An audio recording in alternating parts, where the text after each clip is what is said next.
Hello, y'all.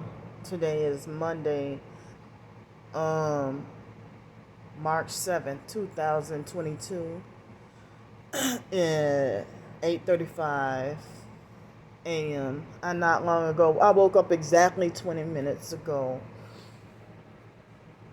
So I, I started to try to go to bed. I think it was 10:30 last night and couldn't sleep. And then I had the junk food snacks, and then I don't know. Um, I guess me feeling like I must confess whatever I ate to try to combat um, the online perps falsely accusing me of always eating fancy meals every day. And then when I do, they want to be like, oh, she always preoccupied with food, or she always talk about everything she ate. And she food and money is her god. No, I'm just trying to combat their smear campaigns and false rumors about me always being greedy and eating fancy, which is not true. So I'll do a daily documentation about, this is what I ate. So, which would just disprove y'all lying on me. And so then they want to talk about, and where's that GoFundMe money and stuff like that. So I mean, all that, I just having difficulty getting that off my mind. Difficulty getting it off my mind.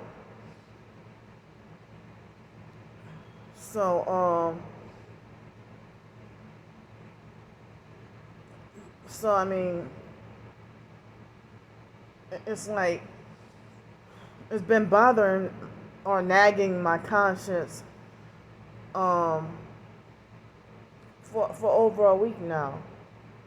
Ever since I saw that lady's comment. And the thing is, as I said, she's too embarrassed to show herself because she's so big and overweight. Like, how dare you? So,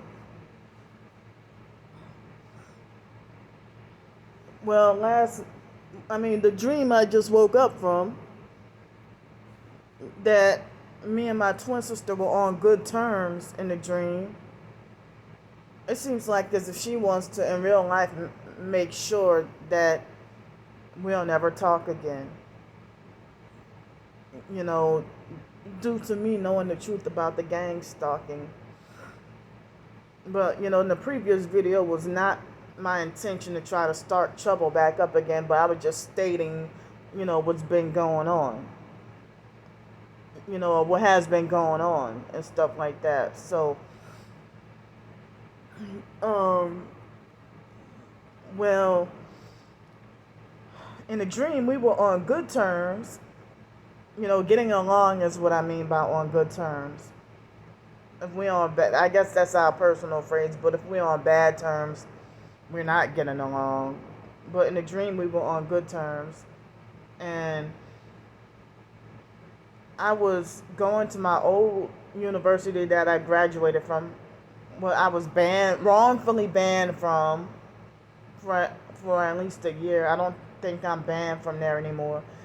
And me being banned from UNO is the direct reason why, as soon as I got my tax money in 2019, I took my tax refund money to come over here, move to Pensacola.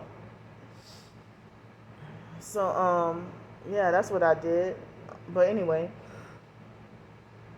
I so I mean, I in a dream, I was applying to stay in the dorms on UNO's campus. And I never lived in the dorms on UNO's campus, but when I was going to Nichols State University, I stayed in those dorms. But I know it's been years since I've set foot on Nichols campus. But even throughout the years, like, I never had dreams about University of North Texas. I never had dreams about University of Wisconsin or Milwaukee, UWM, I never really had dreams about. I only had one dream in my life about going to Nichols, and that was shortly after no, wait, I think it was shortly after started going to UNO back in 2003 after I left Nichols. And I, I don't even have dreams about Nichols. I still kind of remember what the college looked like. And let's see. I never had any, yeah, no dreams about University of North Texas. That's like with the elementary and high schools and all that. Gretna Junior High, middle school, I seldom have dreams about that. But West Jefferson High School, I don't really have dreams about that much anymore. I never have any dreams about the kindergarten, Gretna number 2. But I always having dreams about McDonough 26. And it's also been years since I've been there too. But I had a dream that one of the elementary school bus drivers, from when I was in elementary school, because I'm subscribed to a few YouTube channels about, just thinking about the old days, about the school buses that I missed, because I was always, fascinated with school buses. And now, sometimes I'm fascinated with pretty transit buses. Certain transit buses I might be fascinated with. But the buses here, they're raggedy, ugly, and dirty. So, in Los Angeles, they will have all those fuel efficient buses and stuff like that, but or clean air vehicles and stuff. But I also like riding a streetcar in New Orleans, but they got too many dirty people that ride the streetcar. I mean, so that's what make me feel uncomfortable. But I guess I don't really care about bikes or motorcycles. I hate the sound of motorcycles. And one thing about scooters, at least they're quiet. But motorcycles, I hate everything about a motorcycle. But I hate loud buses, loud cars, whatever. That's why I don't like cars like a Camaro or Dodge Challenger. I don't like those kinds of cars. Never did. And what used to be like Pontiac Thunderbird, or is it Firebird? No, Pontiac Firebird or something. I didn't like those. I didn't like the way they seat. I never drove any of those kinds of vehicles, but I hate the way the seats feel and stuff. So, but anyway, the bus 194 bus driver from McDonough 26, her name was Miss Jermaine Walls, and she was in my dream, and I haven't even thought about her in years, but I guess maybe recently seeing certain buses, I thought about her bus, but remembering bus 194, but I don't remember. I don't really think about her that much, but I don't even know if she's dead or alive, because it's been so many years. Like, but bus 194, if you know certain models of buses and stuff, school buses, like Thomas built buses and Bluebird, Ward, Carpenter, and certain fronts like Chevy, Ford, International, Freightliner. I began to study those things. But anyway, that bus driver was in my dream, and she was supposed to be taking in applications to stay in a dorm on UNO's campus. And she's like, well, you ain't going to be, if you fill out the application now, then you're not going to be able to stay in the dorms until, you're not going to be able to stay in the dorms until January 2023. And I'm like, what? That's too far away. I need housing now. I'm homeless.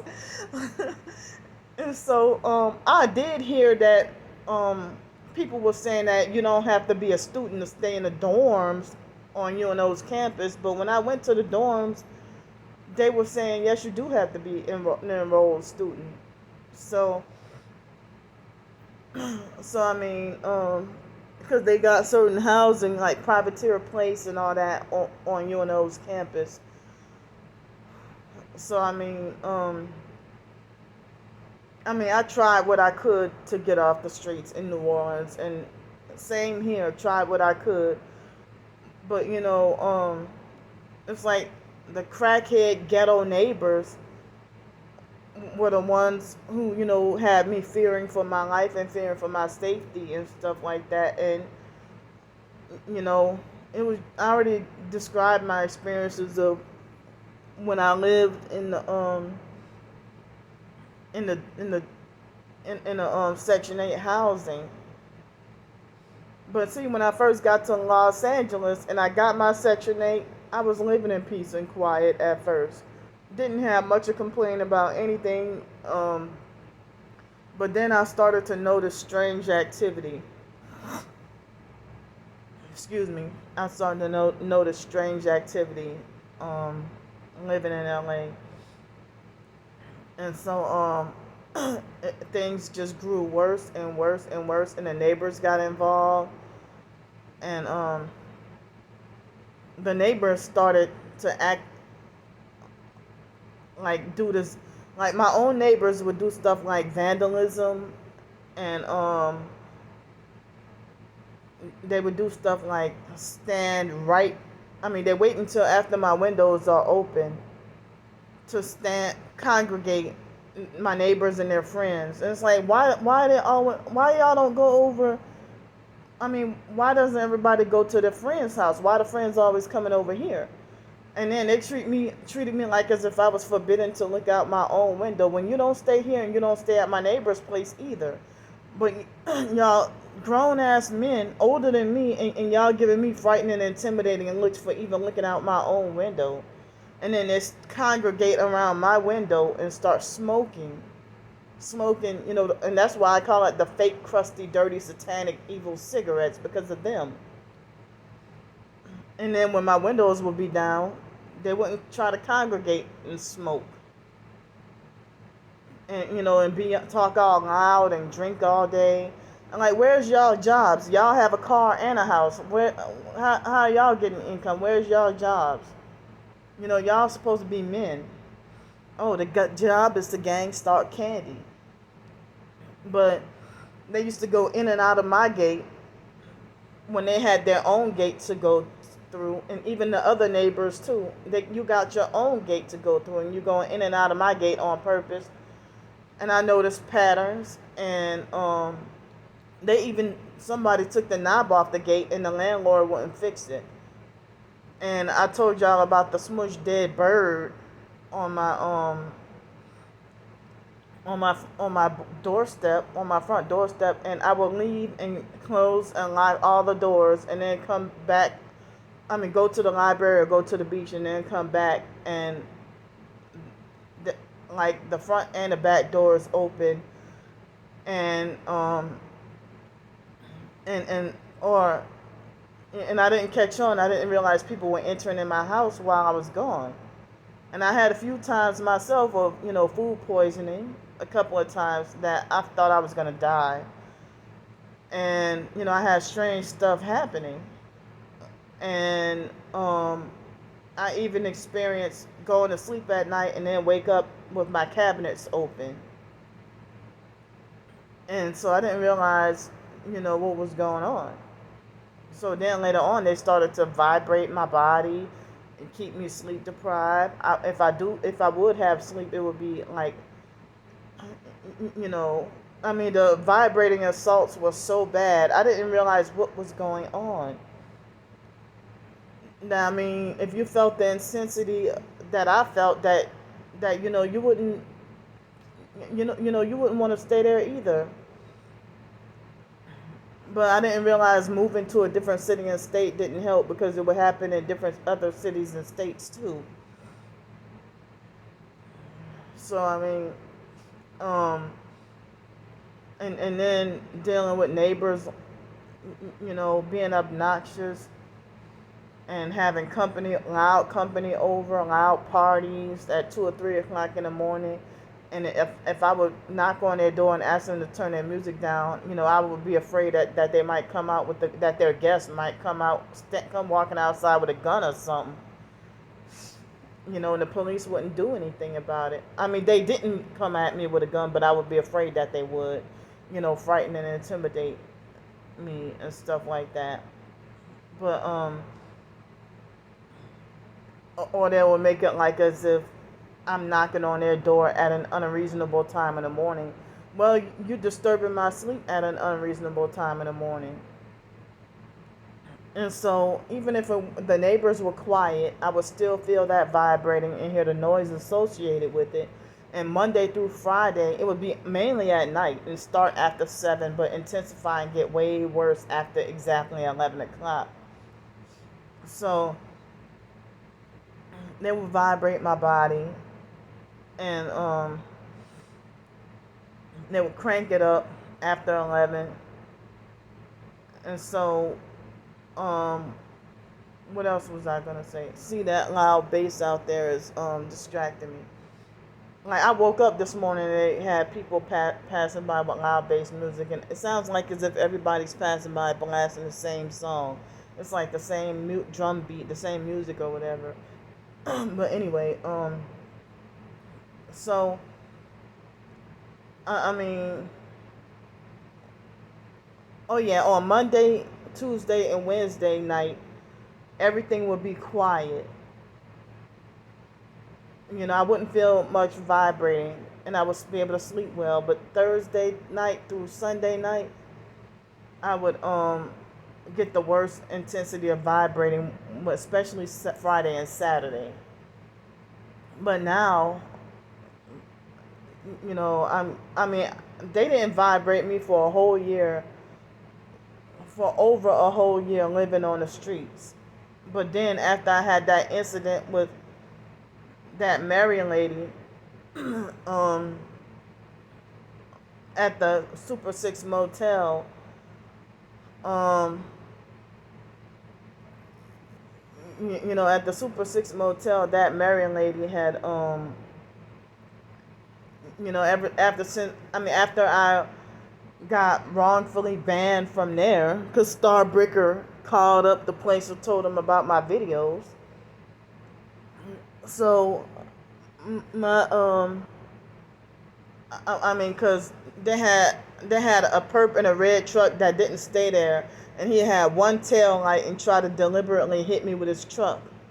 And so I put him on film and confronted him about that, and then she called up the police, and then I got banned from there, and then they started perping me, and they called me crazy on film. I got that on my other channel, on one of the slew of private video. Almost all of my videos, except a few, is private on a main targeted by the PsychWorld channel. So, Miss Mary told me, the narcissistic perp Mary told me straight to my face, "You're crazy!" And they were trying to set me up to get locked up in a mental institution for exposing them as perps as well. Because Miss Mary, was one of those type of narcissistic abusers who would always mean for no reason, but set aside a rare time to pretend to be fake nice just for an excuse to get in your business. But she was a Masonic sellout for sure. But you know what? Everybody had complaints about her being so mean. It wasn't just me, but she was a narcissistic asshole. But I would never forget, that's the motel where they poured, because if the housekeepers did their job, then I should have had clean sheets. But they poured, it seemed like as if somebody poured a big, huge, giant, perfect. I wish I had a video or some pictures of it, but it didn't even cross my mind to take. It was a perfect round bit of blood on the bed sheets. And other people had complaints about blood on their bed sheets too. So I was wondering, like, I just stayed in this room a couple of days before, and then everything was fine, and then I checked out, and then came back because the weather was bad again, and I was in one room, and the heater wasn't working, and it was cold, and so the Indian guy, um, that young kid, he was not child, but he was a very young guy. He refused to. I mean, he did that as so-called punishment for me complaining about the air conditioner not working. I mean, the heater not working because it was very cold. And so then he put me back in room 217, and it was you know, and he refused to change the bed sheet. So I mean, he refused to change the comforter, but he let me change the bed sheets. But it's like the I mean, I was forced to sleep on that. I mean, I don't know. I don't even know if I could have sued them for that. But that was the only place I knew to go. So after a while, I had gone. No, I think I stayed away from there for a while, and because I ended up, at Days Inn downtown, in which they perked there too. But in or August 2020, Miss Mary had Miss Mary had, she played along with the guy and tried to lie and say that he's staying in room 233, and that the perp didn't stay on there at all. I mean, stay in there in room 2, but she used that 233, lied and said he stayed in room 233, and he didn't stay in that. He didn't stay at the motel at all. And then she recruited other homeless people to gang stalk and perp me and be there doing a street theater. And then after that, a whole bunch of homeless people started gang stalking and perping me when I would end up back on the streets. And then they tried to say, you're going to have to, her and this young white girl, and the white girl, she refused to even give me her name or tell me what her name was. But they try to lie and say that I'm banned from all the hotels, and that I'm banned from all the hotels in Pensacola. And come to find out that wasn't true. And so then they try to say that, oh, well, you just banned from all the sister locations of that corporation of whatever Super 6 Inn motel, but that wasn't true either. But then I stayed at the Quality Inn, and that Brittany perp set me up during Hurricane Sally. And then they had that Stephanie lady who was trying to set me up when I first got there, and Stephanie gave me a problem on me and my twin sister's birthday. So I'm just giving y'all a little random history of, my gang stalking experiences and stuff like that. But, I guess they would torture you with if they wanted you out of a neighborhood bad enough with the fake neighborhood watch program. I guess they would torture you out of your place, torture you with directed energy weapons, and torture you out of your home, and then force you to be homeless and stuff like that. And especially if the place is cheaper, they'll do whatever they can to succeed to getting rid of you, and then try to say, well, I had a previous neighbor that stayed here for 5 years and she never gave me a problem, but you just got here and you're the problem. You're the problem. But I wish that the neighbors would not have bullied me out of that place in Gretna. It was on Section 8. It was a nice place, but the landlady was a scammer and overcharging me in Section 8. Section 8 didn't want to do anything about it. And so, I couldn't afford to pay almost $500 to stay there, plus paying, utilities. And so that also contributed to me the fact that I couldn't stay there no more. Now, if they would have adjusted but I don't even know if I would have had other supportive targets to talk to. I think that probably could have prevented. And I said this before: if I would have had supportive TIs to talk to, then I would have, I could have had some support and help, on how to cope with living in such places, you know. And certain TIs that flipped and became perps, they say that they used to be homeless too. But now they have a nice house and a car and stuff like that. And so now they think I'm a loser because I'm still targeted and homeless. So last night, all day yesterday, I had to I keep my earbuds in, and then which resulted into my ears were sweaty and itchy and started to get infected again. So I had to let my ears breathe. You know, ah. So I had to let my ears breathe. So anyway, I'm still nervous about Wednesday. This coming Wednesday, the day after tomorrow. I don't know, like I'm feeling very nervous about it. So I know I need to pray about that. I need to pray about Wednesday. I'm really scared. I shouldn't be, but I don't want them cutting my video off. Maybe they will, maybe they won't. But it's somewhat dark in here, and it's supposed to rain all weekend. All week. Okay, the video's going a little longer. Okay, so it's supposed to rain all week, like Monday through Friday, and then Friday and Saturday, it's supposed to be back cold, like Saturday or something. It's supposed to be 33 degrees. Very cold. And so it's supposed to be very cold, 33 degrees.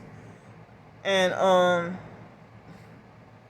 then it's supposed to be very cold, and then on Saturday it's supposed to Sunday morning it's the clocks spring forward. I can't wait. I'm happy.